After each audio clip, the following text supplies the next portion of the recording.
ಮಾನ್ಯ ಮುಖ್ಯಮಂತ್ರಿಗಳೇ, ನಿಮ್ಮ ರಾಜಕೀಯ ಸ್ವಾರ್ಥಕ್ಕಾಗಿ ಕರ್ನಾಟಕದ ಮತ್ತು ಕನ್ನಡಿಗರ ಹಿತಾಸಕ್ತಿಯನ್ನ ಒತ್ತೆ ಇಡಬೇಡಿ.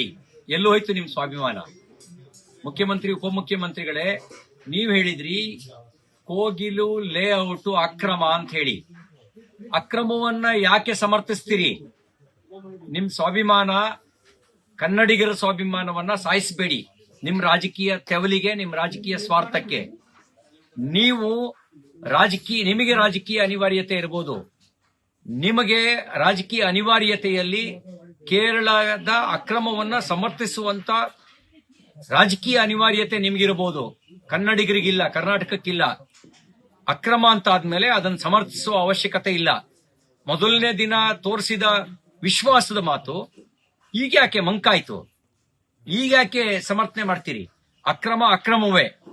ಅಕ್ರಮಕ್ಕೆ ಬೆಂಬಲಿಸುವ ಅವಶ್ಯಕತೆ ಇಲ್ಲ.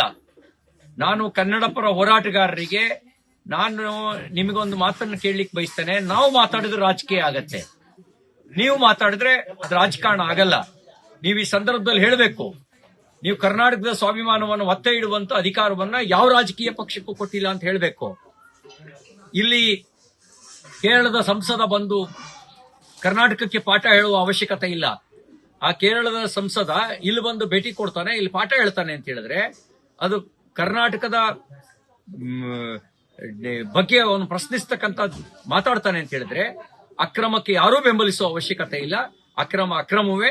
ಅದು ಕೇರಳದವರು ಮಾಡಿದ್ರು ಅಕ್ರಮವೇ, ಕರ್ನಾಟಕದವರು ಮಾಡಿದ್ರು ಅಕ್ರಮವೇ, ಯಾರು ಮಾಡಿದ್ರು ಅಕ್ರಮವೇ.